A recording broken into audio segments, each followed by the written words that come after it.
Today, I'm going to show you how to create Tears of the Moon serum from Disney's Jungle Cruise. The things you'll need to create our Tears of the Moon serum is one glass bottle, and I'm actually using a glass bottle that I found at an antique store. This is a vintage flask style bottle. There are some whiskey bottles that are kind of a similar shape and size, and I'll also try to put a link to a similar one in the description down below. But any good sized bottle will work for this, and I love recycling bottles when I can, or using ones that I find at flea markets or antique stores or garage sales, you name it. They come in really great handy, so I always like to kind of use the upcycling with that. Today we're going to be using the rubbing alcohol for our potion, but you also could do the distilled water and glycerin, and I'll put a card up above to show you how to do that in case you can't get your hands on rubbing alcohol. With the bottle, I'm going to be using a number 1 black cork, and that is from the same collection of black corks that we purchased a long time ago, and I still have some left. It has been a really great investment for the number of bottles that it has been able to be used for. I'm also going to be using the Rose Red Color Shift Mica powder from that Mica powder collection we purchased with the Wiggenweld potion, and that's a really great set. There's so many different colors. I just love it, but we're going to use the Rose Red today. We are going to use some red and blue food coloring. It doesn't matter if it's gel or liquid. Either one will work just fine. We're going to use a Pyrex flask for filling, as well as a funnel. We are going to need scissors, and we are going to use some jute twine. I'm also going to be using a balloon LED light today, and I'll go over that more when we get to use it. Some optional items we're going to use are some pink crepe paper, and that is the kind that I just picked up at the dollar store or in a party section. It's very affordable, and we're only going to be using a tiny bit. And we're also going to need some floral tape, or you could just use regular tape if you don't have floral tape, as well as a hot glue gun. And finally, our label printed on sticker paper, and the link for this is in the description down below. Let's get started. The first thing we're going to do, and again this is optional, is we are going to create our petal. So to do that, I'm going to use some of this crepe paper, and honestly, we're only going to use about 6 inches or so, but I am going to cut just a little bit longer, and we're going to go around all of the edges, and we are going to cut some ripples to make the edge a little bit more uneven and make it a little bit more flower petal-like. No petal has super straight edges. They all have a little bit of a natural edge to it, and I want to give that to this. So we're going to go all the way around, and we're going to loop around the top, and then once that's done, I'll come back and show you how to finish this. So now that we have our crepe paper with its uneven edge, we're going to start to make our flower. So I'm not giving anything away by talking about the petal of the Tree of Life. It's in a lot of the trailers. It's basically that pink glowing flower that Dr. Lily is after to help make a cure-all type medicine that will also help people live longer. And then the Rock's character, Frank Wolf, is assisting her in getting her to the tree so that she can get the petal. So the first thing we're going to do is take a tiny drop of hot glue, and we're going to just kind of seal this together. And I'm just using a hot glue stick to help me roll this, but you could use a pen. Anything that's round will work. Okay, and once that's tacked, we can then start to wrap the rest of our flower. So if you have seen the trailers or the movie, you know that the flower is kind of a corkscrew shape. It almost reminds me a little bit of a calla lily, but with some more spirals. I'll put a really bad screen grab on the screen now so you can kind of see the shape of that flower if you haven't seen it in the trailers or if you haven't seen the movie. And we're just going to try to mimic that. So to do that, we're just going to spin the crepe paper and kind of cluster it at the bottom to kind of give a little bit of that flared out look for the different levels of the petals. And crepe paper is very forgiving, and it'll kind of stretch and add some dimension to as you go. Now, when we get to a certain point here, I'm going to do one more little tack.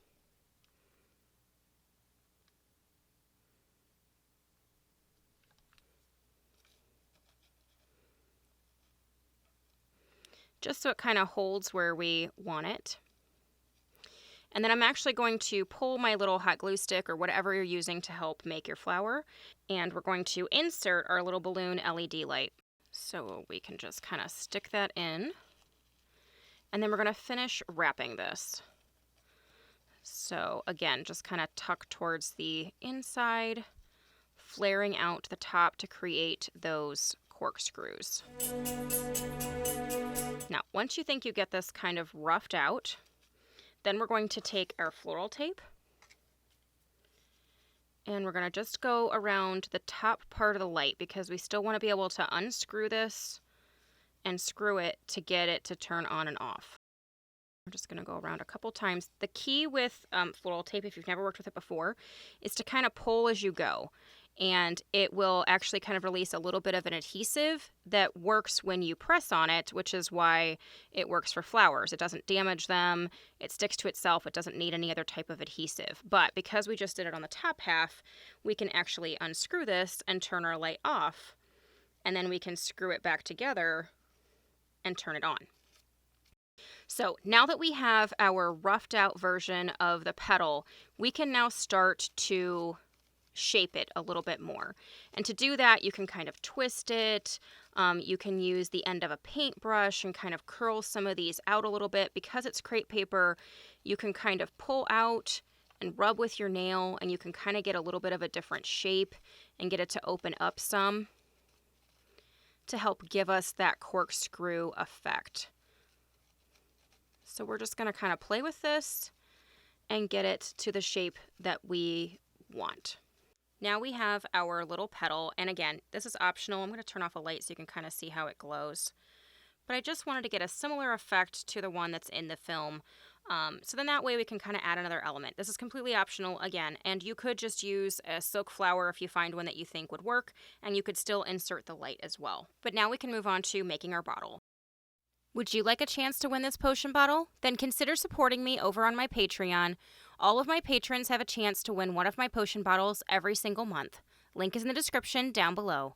Now we're going to make our actual potion. So if you saw the trailers or the movie, again, you kind of briefly give you a glimpse, and I mean just a glimpse in one of the trailers, what the Tears of the Moon serum kind of looks like.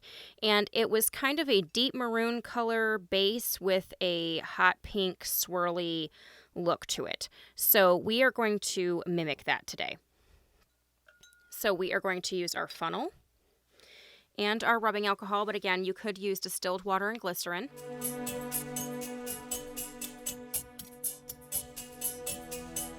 Okay, so we're going to stop right there, and I know some of you are going to say, that's not all the way filled up. That's because I'm going to show you what a popular TikTok video shows you when they show them making a color-changing potion.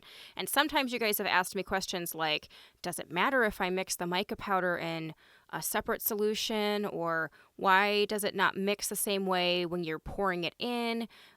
Things like that. So I'm going to show you how it's done on some of those TikTok videos today. So we're only going to fill this part of the way up, and we're going to take our food colorings, and we're going to start with the red, and we're going to put a decent amount in there. So I'm using gel food coloring, but again, you could use liquid. It really doesn't matter. And then I'm going to add just 1 drop of blue. I just want to add the blue to get that deep red, slightly maroon colored look to it. And the blue is going to be what helps us with that.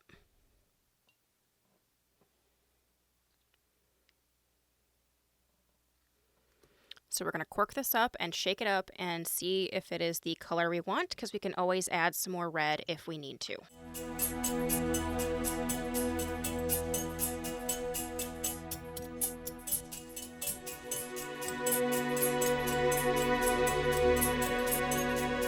Okay, so I think that's a good color. It's a nice deep red maroon, which I think is perfect.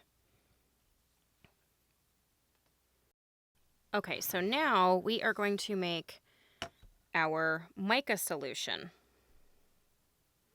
So I'm going to add some rubbing alcohol in here.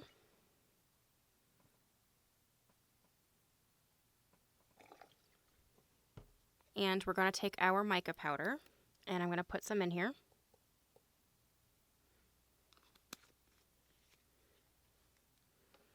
And we're going to swirl this up. Now, as you can see, I have my hot pink swirly mica solution from the mica powder. Now, you could make a potion with just the mica powder and the alcohol like this, but the mica settles, so it would make it completely clear. So the reason we usually food color some alcohol is so that when it settles, you actually have a color. Now, for some, we actually might like the clear, but I'm going to show you how the TikTok videos are making their color changing potions look like they're adding two different solutions. So as you can see, this is just rubbing alcohol and the mica powder, and all we're going to do is start to pour it in.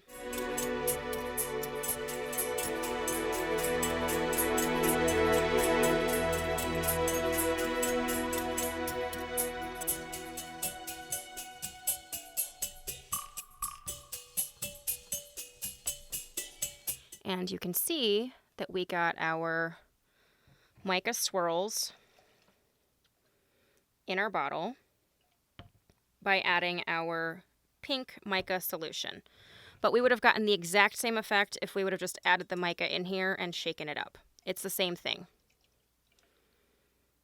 But now we have our pink iridescent swirls that match our light up petal.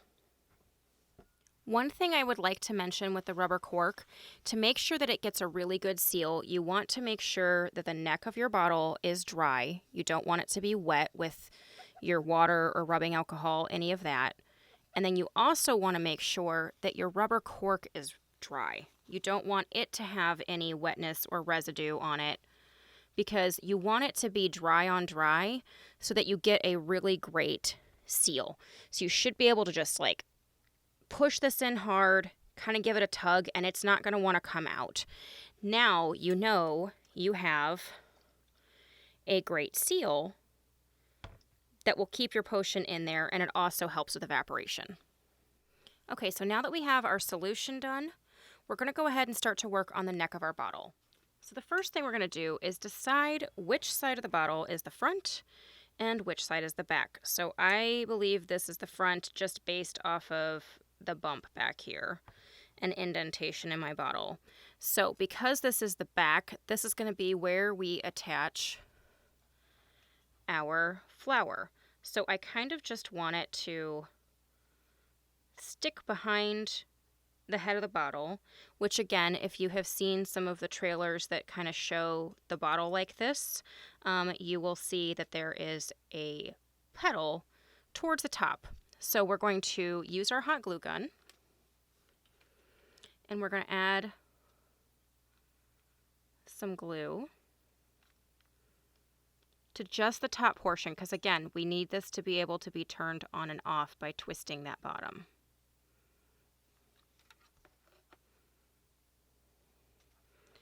And then we're going to kind of angle this onto our glass.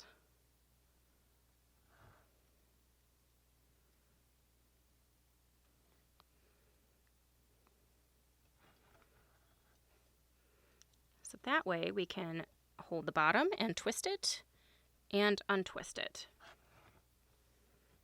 Okay, so now that that is attached, we're going to take our jute twine, which if you guys have never seen one of these before, this is a vintage stringer twine holder, and I absolutely adore it. It keeps your string from getting tangled. It's one of my favorite antique store finds, and it's just awesome. So if you ever see one of these, snag it. You won't be disappointed. Okay, and we are going to wrap this very similarly to the way we've wrapped several of our bottles in the past, and I have showed you how to do that multiple times, but I also have shown you how to do that in the Wizard's Craft book, and it is on page 3. So if you have my book, you will know how to wrap this by looking at page 3. But we're just going to loop around our flower, and I'm actually going to... So this one's a little trickier than some. We're going to take our end and our loop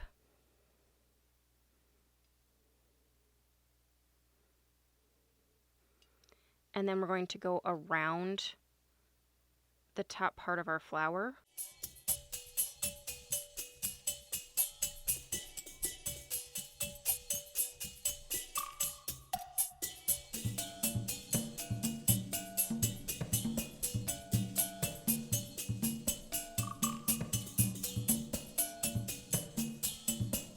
Okay, so once we get this wrapped, then you can start to mess with it to cover up our little green floral tape and to get the flower positioned exactly the way you want to, and to make sure that the front is all sitting the way you'd like to on the neck of the bottle. Okay, so now that we have our neck wrapped, encapsulating our flower, that again we can turn on and off by holding that and twisting, we're going to add our label to our bottle. Okay, so now that our top is all done, we're going to put our label on. And I tried to design this so that it would have a little bit of like a 1920s vibe, because the film is taking place in 1916. So I just wanted to make sure that it kind of felt true to the period. And I did go around the outside edge with a matching marker,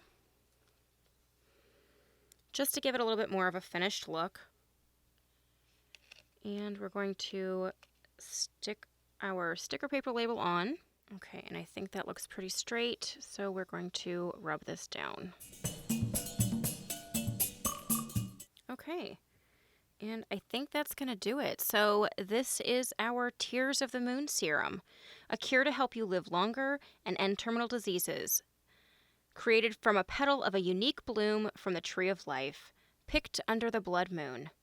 So I hope you guys enjoyed this. This was a fun little DIY from the new Disney Jungle Cruise movie. And if you guys haven't seen it, it kind of has a quality like The Mummy to it. So I enjoyed it. I thought it was fun. And who doesn't love The Rock? So I highly recommend that you give it a watch. If not, wait till it comes out on Disney Plus for free and at least give it a watch then. But this little potion will be a great addition to our potion and prop collection we've been making along the way. So if you guys like this video, give me the thumbs up. If you haven't subscribed, please do so. And we will catch you guys later. Thanks so much.